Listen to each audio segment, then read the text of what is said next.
Welcome to The Explainer. Today, we're diving into something small that literally transforms the way we communicate. I'm talking about modal verbs. You can think of these as the ultimate helper words in English grammar. They don't just sit there, right? They jump into a sentence and completely change its mood, its intent, and its weight.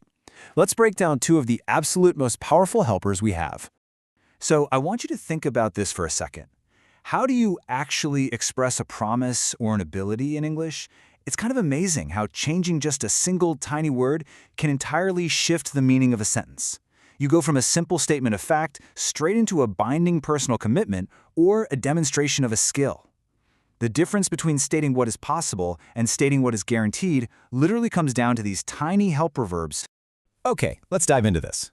When you step back and look at the whole landscape of modal verbs, you see this highly organized system of intent.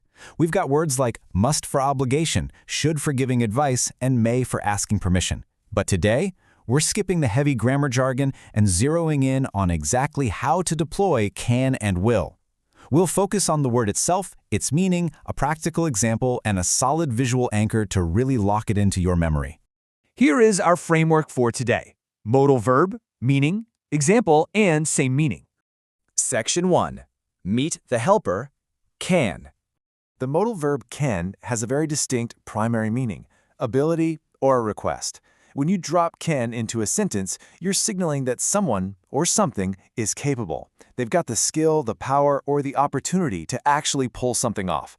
Honestly, it's the ultimate word of empowerment. I can swim very well. Notice the emphasis there? By using that specific helper verb, the speaker isn't just saying that swimming is a thing that exists out in the world. They're taking ownership of the ability. They possess the skill. To visually anchor this idea of ability, just picture a boy confidently swimming. He's got his goggles on, moving happily through the water. This isn't just a cute illustration, it's a cognitive tool. Whenever you think of the word can, you can picture this active, capable demonstration of a real skill. Section 2. Meet the helper, will. Now this brings up an absolutely crucial distinction. What if you don't just want to say you can do something, but that you promise to do it? Having the ability to do a favor for a friend is great and all, but how do you actually assure them that the favor is gonna happen? Well, you need to swap out your modal verb. And that introduces us to our second word, will. Will signifies a promise, a wish, or a desire.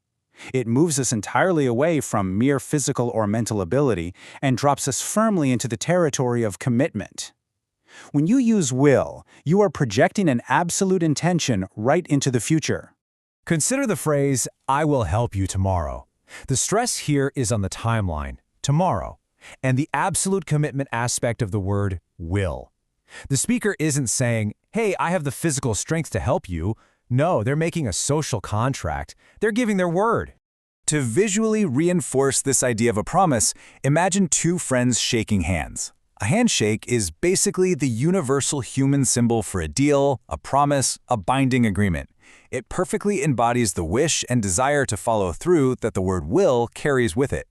Section 3. Side by side, can versus will. So let's put them head to head. On the left, you have can, rooted in ability and request, and directly opposed to it on the right, you have will, rooted in promise, wish, and desire. Seeing these core meanings side by side shows you exactly how modal verbs act like a steering wheel for your sentences. They direct the listener to exactly how you want your action to be perceived. Let's look at our two example sentences back to back. I can swim very well versus I will help you tomorrow. Imagine if we swapped the helpers. If someone said, I can help you tomorrow, they're really just stating they're available. They aren't necessarily promising they're actually going to do it. But if they say, I will help you tomorrow, boom, the doubt is totally removed. Swapping that one modal verb completely alters the psychological weight of the action. The real takeaway here is that this stuff doesn't have to be intimidating. By breaking it down into a simple framework of the word, its core meaning, and an example, we can easily see how helpers like can and will elevate our English. And remember, this exact same framework unlocks the rest of the modal family too. Whether you're using must to express a strict obligation, should to offer some advice, or may for permission. They all just add this incredible precision to our communication. So let's apply this directly to your own life right now and see how it feels.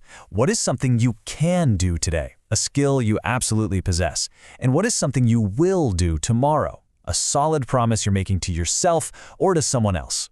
Think about that and just notice how perfectly these tiny words help you navigate your world.